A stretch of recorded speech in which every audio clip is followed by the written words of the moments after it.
3 weeks before Christmas, my CEO smiled brilliantly as he told the press that our $106 million IPO would close right before the holidays. But he didn't know one truth. I held the final key to save or kill that deal. He'd slashed my bonus, called me an outdated cog in the machine, cut me from the project, and thought he'd won. He was wrong, dead wrong. And when the IPO ballroom lights blazed on, I turned his Christmas into a day of reckoning. My name is Madison Cole, and for 14 months, I rebuilt the entire infrastructure logic of Northbridge Systems from the ground up. Not that anyone in the C-suite noticed. To them, I was just another engineer, another face behind a monitor, another line item on the budget they could slash when quarterly projections dipped. The Denver office hummed with pre-holiday energy that December afternoon. Christmas decorations draped across cubicles. The break room smelled of peppermint and stale coffee, and everyone whispered about the IPO that would make us all rich. Everyone except me, apparently. I sat in conference room B at 2:30 p.m., staring at the performance review sheet Ethan Braddock had just slid across the polished table. My bonus for the year, $1,200, not $12,000. $1,200. The number mocked me from the page, a deliberate insult wrapped in corporate formality. I know it's not what you expected, Ethan said, his voice carrying that practiced executive smoothness he'd perfected since becoming CEO 8 months ago. At 36, he was only a year older than me, but he wore his power like an expensive suit, flashy, fitted, and utterly superficial. Not what I expected? I kept my voice level, though my fingernails dug crescents into my palms under the table. I rewrote the entire migration logic, the system that's powering your precious IPO. That's my code, my architecture. He leaned back, fingers steepled like he was about to deliver profound wisdom. Madison, I need you to understand something. This company is evolving. We need people with spark, with vision, people who can sell the dream, not just maintain the machinery. Maintain the machinery, as if the 47,000 lines of code I'd written were equivalent to changing printer toner. Your work is solid, he continued, and I could hear the butt hovering in the air like a guillotine blade. But it lacks innovation. You're replaceable, Madison. Any competent engineer could have done what you did. Replaceable. The word hit me like ice water. 14 months of 60-hour weeks, of solving problems his golden boy consultants couldn't even understand, of building the very foundation his $100 million castle stood on. Replaceable. The new PM, Lila James, she gets it, Ethan said, his eyes lighting up when he mentioned his latest protege. Fresh out of Stanford, full of ideas, she's the future of this company. I knew Lila, 25 years old, all enthusiasm and buzzwords. Couldn't tell a database migration from a coffee migration, but she had spark. She had vision. She had the ability to create beautiful PowerPoints that made Ethan feel like a visionary. So that's it? I asked, my voice dropping to barely above a whisper. 14 months of work, and I get $1,200 and a lecture about being replaceable? Don't be dramatic, he said, already checking his phone. You still have a job. Many people would be grateful for that stability.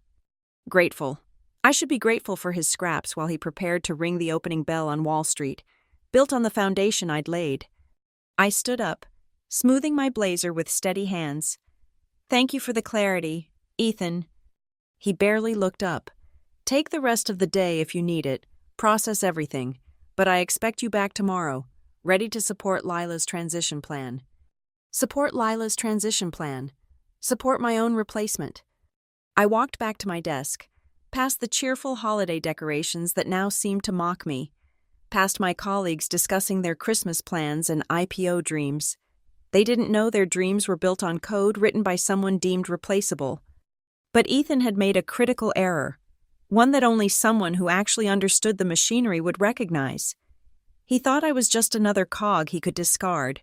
He didn't realize I was the keystone.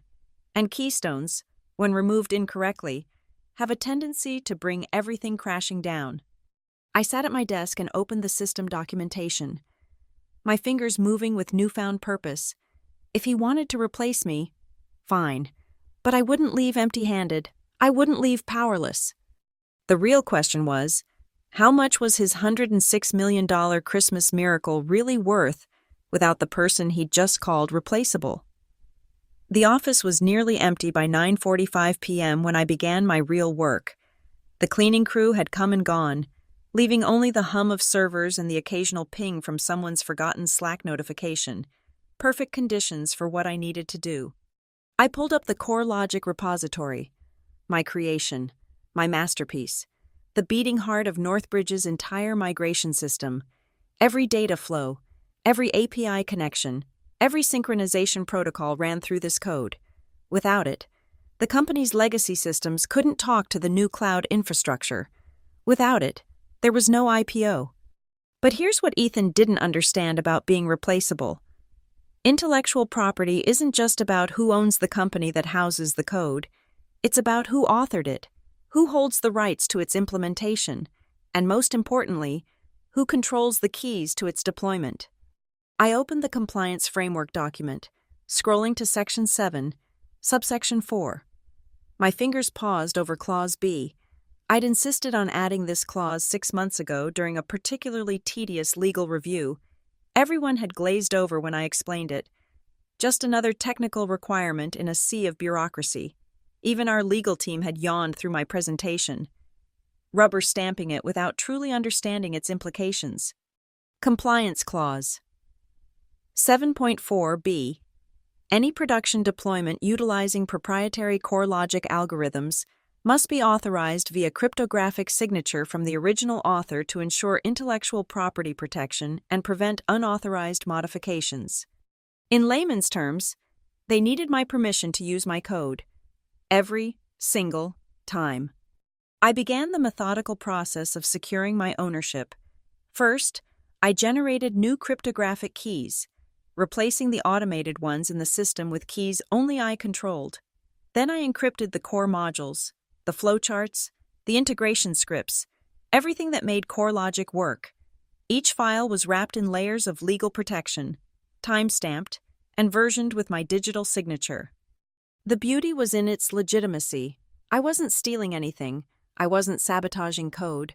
I was simply exercising my rights as documented in the compliance framework, the same framework Ethan had signed without reading. Too busy planning his IPO roadshow to care about technical details. My phone buzzed. A text from Tina Hale, one of the few people in the company I actually trusted. Saw you're still in the office. You okay? Just documenting everything before my transition, I replied. Not a lie. I was definitely documenting. I pulled up my resignation letter, keeping it professional and brief. 2 weeks' notice, effective immediately. I'd fulfill my obligations, hand over my surface-level documentation, attend the knowledge transfer meetings, everything by the book, everything perfectly legal. But the keys to the kingdom? Those would remain with me. I created a secure vault in the system, placing all the original, unencrypted code inside. Then I added a simple access protocol. Any attempt to deploy or modify CoreLogic would trigger a compliance check. If my signature wasn't present, the system would flag it as a violation. The IPO due diligence would catch it immediately. The SEC would have questions Ethan couldn't answer without me. At 11:30 p.m., I sent the resignation email. Copying HR and the board secretary, I attached a comprehensive handover document, 60 pages of surface-level information that looked thorough but revealed nothing critical. Every diagram was simplified, every algorithm summarized in broad strokes, enough to look complete, not enough to actually replicate. Then I added one final touch. In the internal documentation, buried in subsection after subsection, I placed a single sticky note comment in the code. If you're reading this, it means nobody read the documentation. Check Compliance Clause 7.4b before proceeding. M. Cole. I locked my workstation, gathered my personal items into a box, my coffee mug, a few photos, the stress ball I'd squeezed nearly to death during countless deployment nights. Everything else belonged to them, everything except the knowledge in my head and the keys in my possession. As I walked past Ethan's corner office, I saw his IPO timeline plastered on his wall. December 23rd, the final approval. December 24th, the announcement. December 27th, the market opening. His $106 million Christmas gift to himself. He thought he was so clever. Cutting my bonus to $1,200? He thought he could humiliate me, call me replaceable, and I'd simply accept it like a good corporate drone. But Ethan had forgotten the first rule of technology. Never underestimate the person who built your infrastructure. Because that person doesn't just know how it works. They know exactly how to make it stop working. I smiled as I pressed the elevator button. In 2 weeks, when they tried to deploy for the IPO, they'd discover what replaceable really meant. And by then, I'd be long gone, watching the fireworks from a safe distance. The elevator doors closed on my 14 months at Northbridge Systems, but the real show? That was just beginning. 2 weeks before Christmas, Northbridge Systems transformed into a corporate circus. Ethan had named it Operation Aurora, the dawn of a new era. He said, Phoenix logos appeared everywhere. Screensavers, coffee cups, even temporary tattoos in the break room. The metaphor was so heavy-handed it hurt. A company reborn from the ashes, rising to glory through a $106 million IPO. I watched it all from my apartment, having honored exactly 0 days of my 2-week notice. HR hadn't pushed back when I said I'd handle the transition remotely. They were too busy planning the IPO celebration party to care about one departing engineer. Tina kept me updated through a stream of increasingly frantic texts. Lila just announced she's the new integration lead. She's 25. Madison, 25. I sip my coffee, looking out at the Denver skyline. Good for her. She's never managed a migration in her life. She called SQL squeal in the all-hands meeting. That actually made me laugh. Ethan had replaced me with someone who couldn't even pronounce the basic tools of our trade. But she had spark. She had vision. She probably made beautiful slide decks with animations and everything. The Slack channels, which Tina screenshot and sent me, painted a picture of manic optimism. Lila had created a channel called #Phoenix Rising with fire emojis. Her messages were walls of corporate buzzwords. Synergy, paradigm shift, blockchain-adjacent thinking. She'd scheduled daily stand-ups at 7 a.m., inspiration sessions at lunch, and vision alignments at 5 p.m. We're going to revolutionize how we think about infrastructure, she'd posted, followed by 12 rainbow emojis. Meanwhile, the actual infrastructure team was drowning. Tina forwarded me a private message from Derek in DevOps.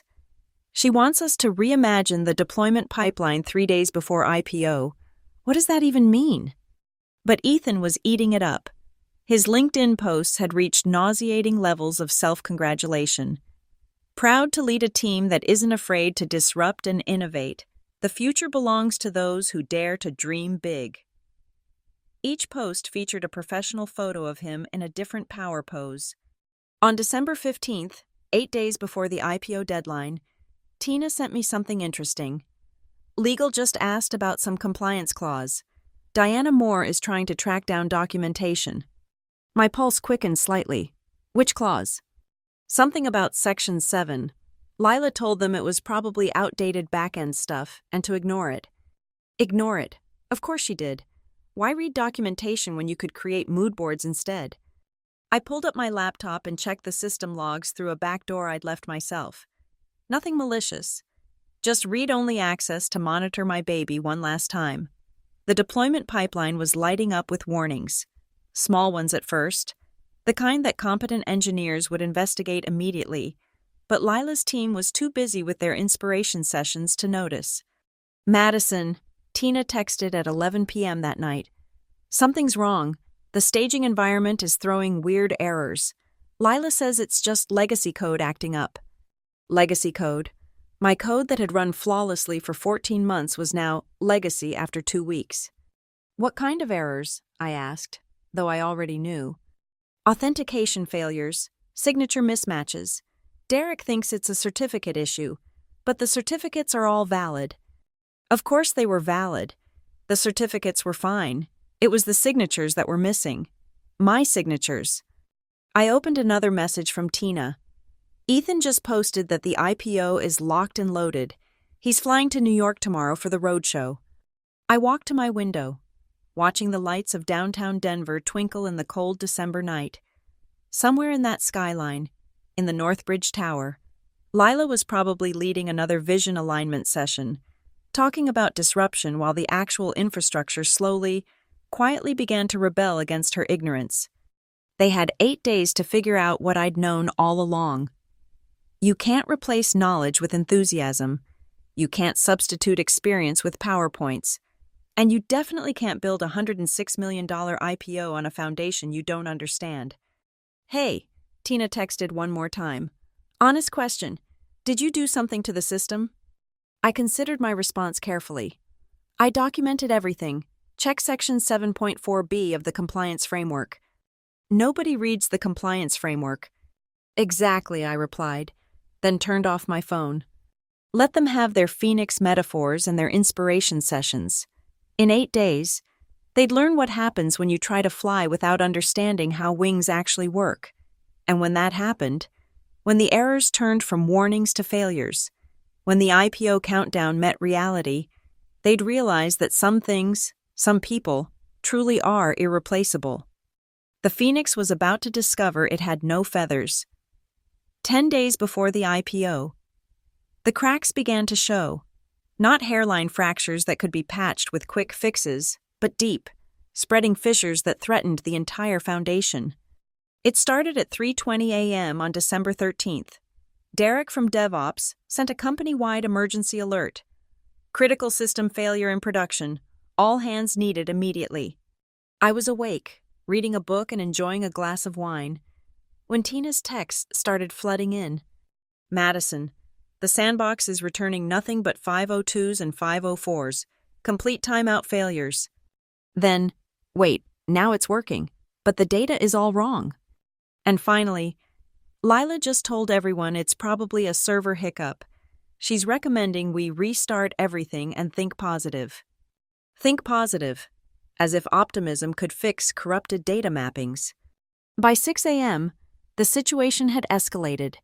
The development environment was functional, but staging was schizophrenic, working one moment, failing the next.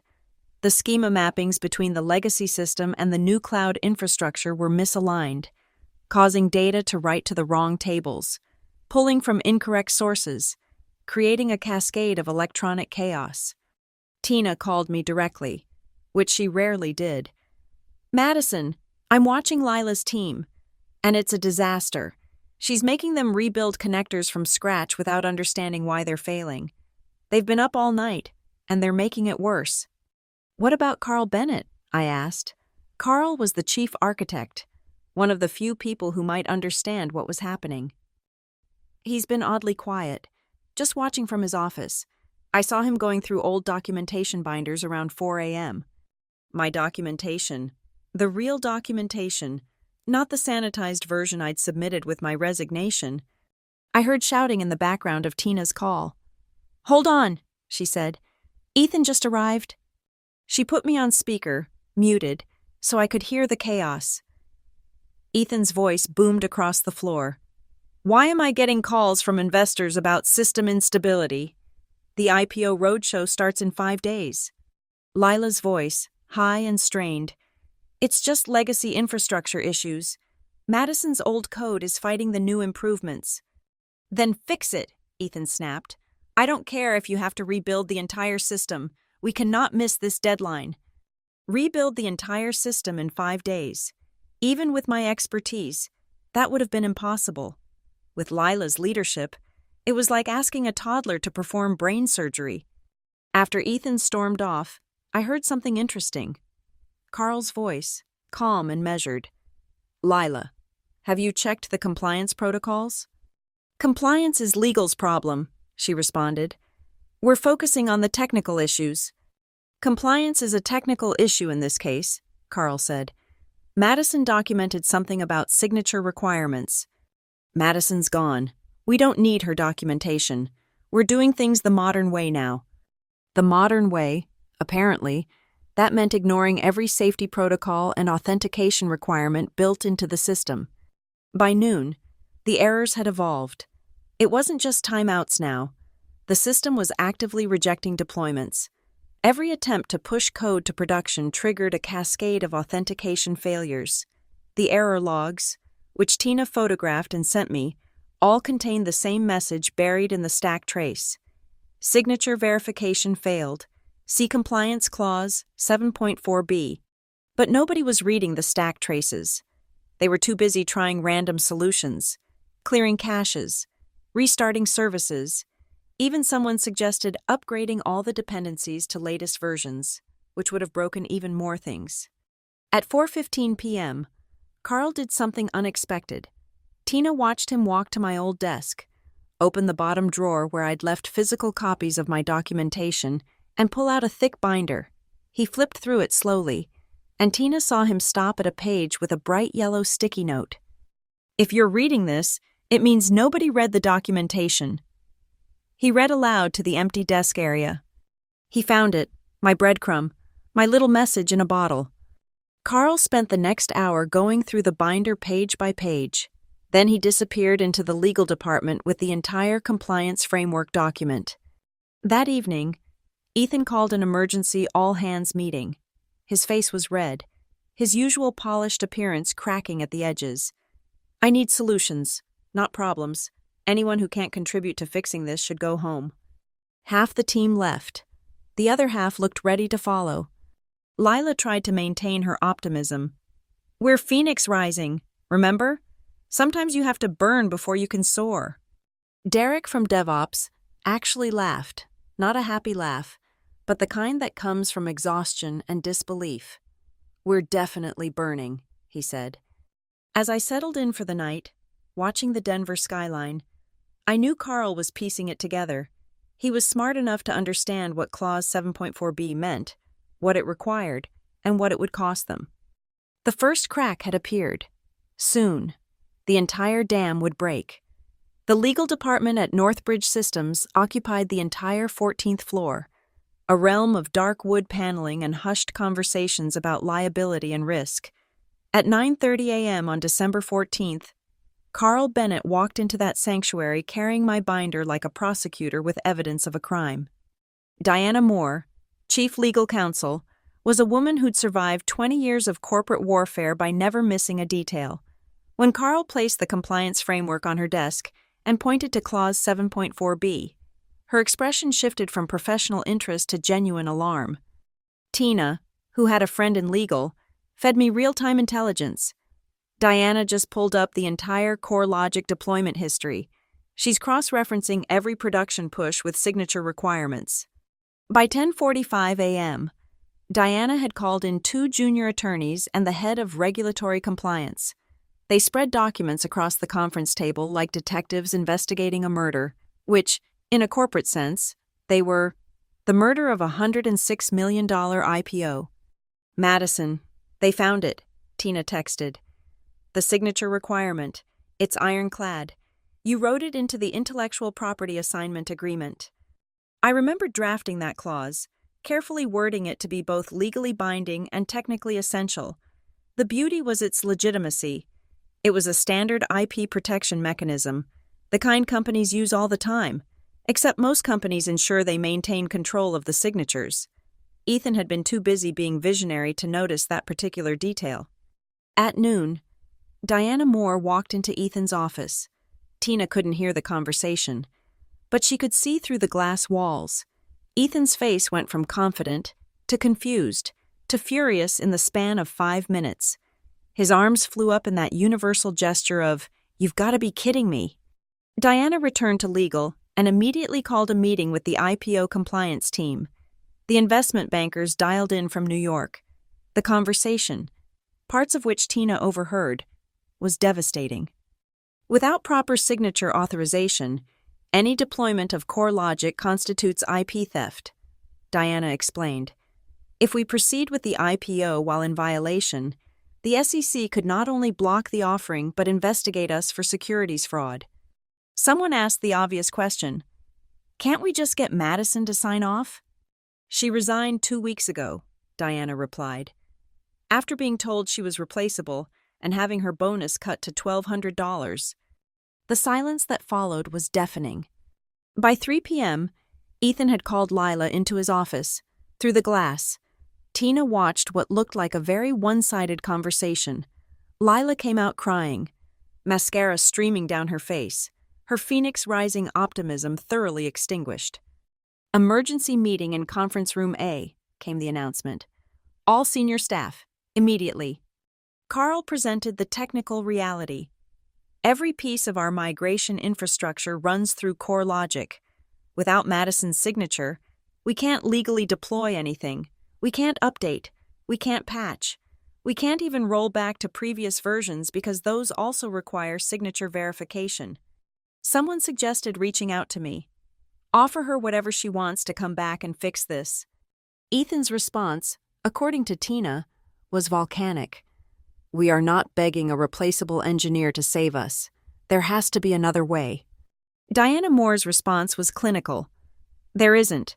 She owns the implementation rights. She documented it properly. She followed every legal protocol.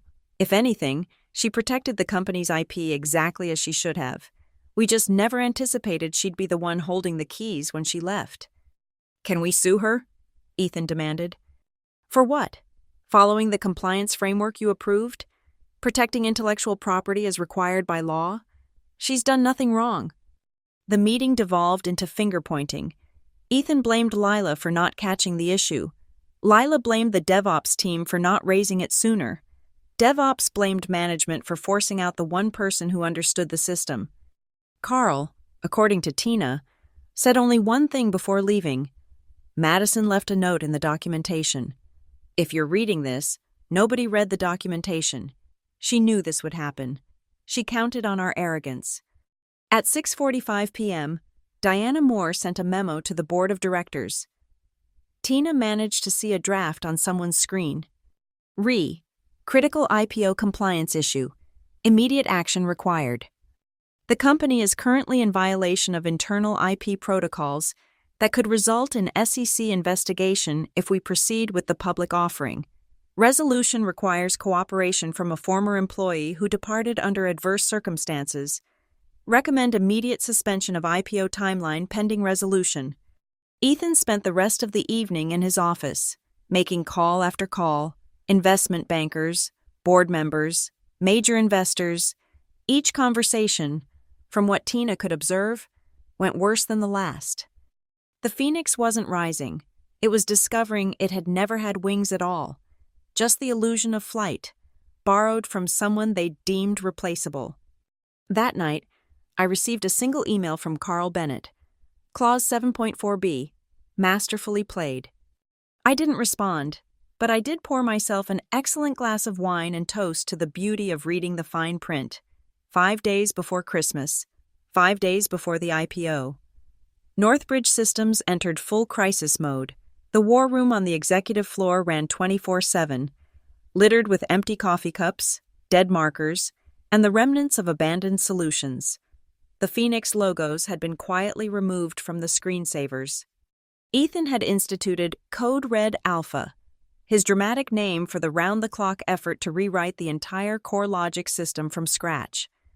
72 hours to replicate 14 months of work. The development team knew it was impossible, but nobody dared say it out loud. They've brought in contractors. Tina reported at 7 a.m. on December 19th. 3 consulting firms. They're billing a combined $40,000 per day. $40,000 a day to fail. It would have been funny if it wasn't so pathetic. Lila had been effectively demoted, though they called it refocusing her efforts on stakeholder communication. She spent her days sending increasingly desperate Slack messages that everyone ignored. The inspiration sessions were canceled, the vision alignments forgotten. Reality had finally broken through her corporate buzzword bubble. Meanwhile, the technical team was drowning. Without access to the original CoreLogic code, my encrypted, signature-protected code, they were trying to reverse engineer the entire system based on observed behavior. It was like trying to rebuild a car engine by listening to it run. At 2:15 p.m. on December 20th, something interesting happened. Ethan himself called me. I let it go to voicemail. Madison, it's Ethan. I think we should talk about your transition. There might have been some miscommunication about your value to the company. Call me back. Miscommunication, not an apology, not an admission of error, just miscommunication. I didn't call back. By December 21st, the situation had become desperate enough to reach the board. Tina sent me screenshots of emails flying between directors, each one more panicked than the last. The investment bankers were threatening to pull out. The SEC had started asking preliminary questions about the delayed filings. The entire IPO was hanging by a thread. That afternoon, something extraordinary happened. Carl Bennett did something that would become legend in Northbridge Systems history. It was 3:45 p.m., during the mandatory fire drill that everyone had forgotten was scheduled. As the entire staff gathered in the parking lot, Carl walked to my old desk, now Lila's desk, picked up the compliance binder, and started reading from it in a voice loud enough to carry across the entire floor. Compliance Clause 7.4b, he began. Any production deployment utilizing proprietary core logic algorithms must be authorized via cryptographic signature from the original author. The parking lot went silent. This clause was approved by Ethan Braddock on June 15th. It was implemented by Madison Cole on June 20th. It was documented in 3 separate locations, flagged in 2 security reviews, and noted in the quarterly compliance audit. He flipped pages dramatically. On December 1st, Madison Cole was told she was, quote, replaceable. On December 2nd, she properly secured all intellectual property under her authorship, as required by this clause. On December 3rd, she submitted her resignation with full documentation of all protocols. Someone tried to stop him, but Carl continued. Every single deployment attempt in the last 5 days has failed because we ignored the documentation.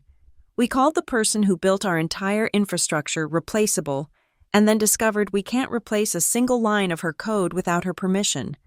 Ethan, who had been in New York, was participating in the fire drill via video call on someone's phone. His face was purple with rage. You're fired, Bennett. Carl laughed. You can't fire me. Ethan, check your contracts. The board has to approve termination of any C-level architect. And right now, the board is more interested in why you personally caused a $106 million IPO to fail, because you couldn't read documentation. The fire drill ended, but nobody moved. Everyone stood in the cold December air, watching their IPO dreams evaporate like their breath in the winter wind. That evening, December 21st at 8:30 p.m., I received another call, this time from Diana Moore. Madison, I'm calling as Chief Legal Counsel to inform you that your intellectual property rights are fully recognized and protected. We need to discuss terms for authorization. There's nothing to discuss, I replied. I don't work for Northbridge anymore. I was replaceable, remember? The board would like to make you an offer. The board can make any offer they want. Doesn't mean I have to accept it. There was a long pause. Madison, you know this will destroy the IPO. No, Diana. Ethan destroyed the IPO when he decided expertise was replaceable. I'm just protecting my intellectual property, as the compliance framework requires. She had no response to that. There was no response to that. As I hung up, I thought about all those people in the parking lot, watching their stock options turn to ash. Part of me felt bad for them, but they'd all sat silent while Ethan proclaimed people like me were replaceable cogs in his visionary machine. Tomorrow was December 22nd, the board meeting that would decide everything, the final act in this corporate tragedy. December 22nd, 9 a.m. sharp. The Northbridge Systems boardroom on the 30th floor had never seen such tension. 12 board members sat around the polished mahogany table, their faces grave as cemetery headstones. The IPO roadshow materials lay scattered and useless, monuments to a dream about to die. Ethan stood at the presentation screen, his usual swagger replaced by barely controlled panic. He'd prepared a 50-slide deck titled IPO Readiness, Final Confirmation. each slide more desperate than the last to avoid the elephant in the room. Our market position remains strong, he began, clicking through charts and projections. User adoption is up 30%. Revenue projections exceed. Cut the bullshit, Ethan. The interruption came from Harrison Wells, the lead board member and majority stakeholder. Why are we here talking about projections when the entire system can't deploy? Ethan's jaw tightened. We've encountered a temporary technical challenge that our team is actively... Temporary? Sandra Liu, another board member, held up her phone. I have 17 emails from the SEC asking about our delayed compliance filings.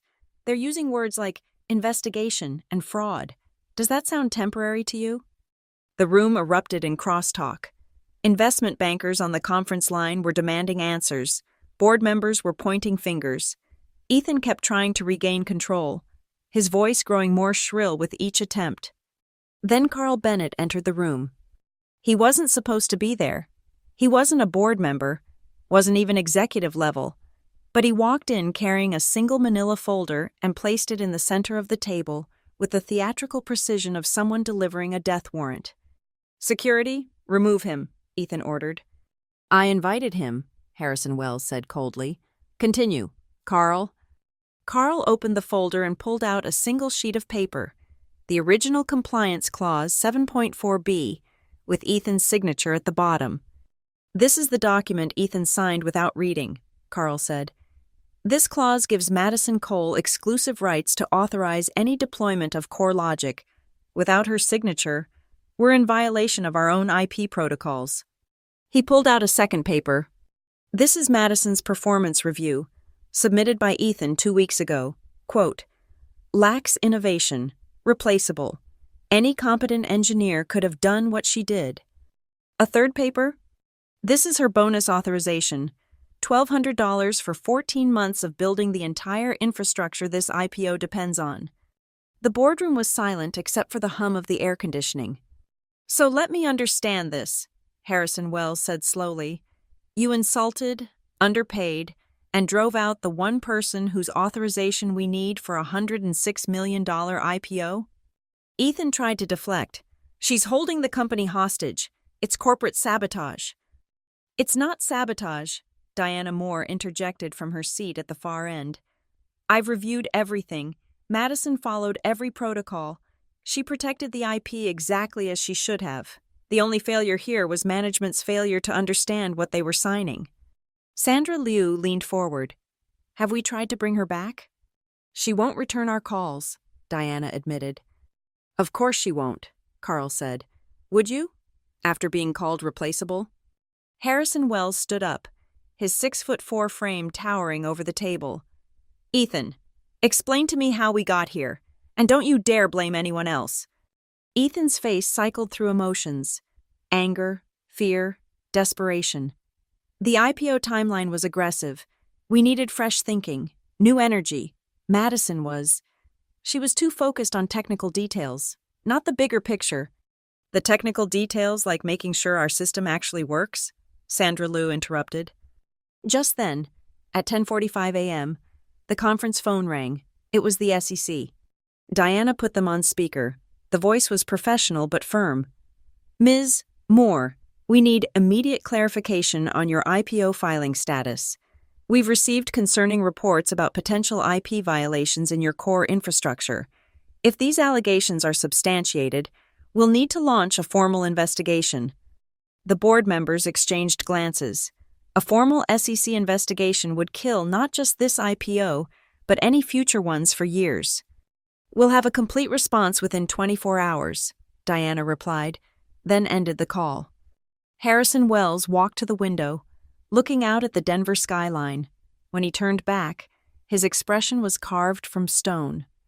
Ethan, effective immediately. You're suspended pending a full board review.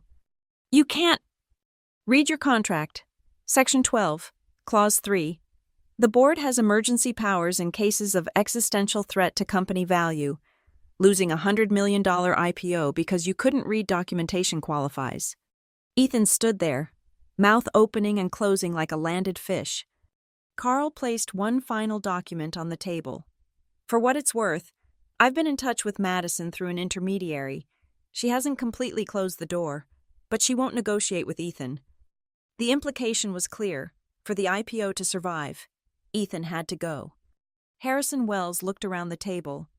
All in favor of Ethan Braddock's immediate termination as CEO?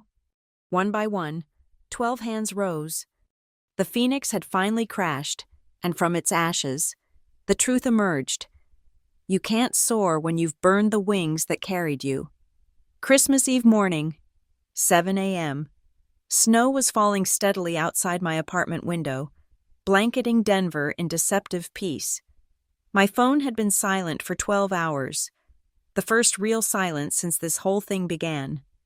I sat with my coffee, watching the city wake up to what should have been Northbridge's day of triumph. Then the news broke. Northbridge Systems suspends IPO indefinitely amid leadership shakeup, read the Wall Street Journal headline. The article was brutal in its simplicity.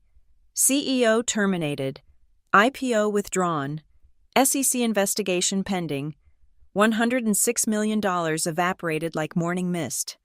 My phone exploded with notifications, former colleagues, recruiters, even reporters who'd somehow gotten my number.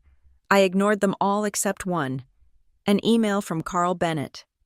Madison, the board has appointed me as interim CTO. Ethan is gone. Lila resigned this morning. The IPO is dead, but the company doesn't have to be. The board authorized me to make you any offer you want. Name your price, please, Carl. P.S. Clause 7-4B, you magnificent bastard. I smiled at that postscript. Carl had always appreciated elegant solutions to complex problems. At noon, I received another email, this one from Harrison Wells himself. Ms. Cole, I've spent the morning reviewing what actually happened here. Ethan Braddock cost our shareholders a $100 million opportunity because he couldn't see value when it was right in front of him. You protected your work exactly as you should have. The failure was entirely ours. If you're willing, I'd like to discuss not just your return, but a complete restructuring of how Northbridge values its technical talent. The board has authorized me to offer you the position of Chief Technology Officer, with full autonomy over technical decisions and a compensation package that reflects your true value to this company.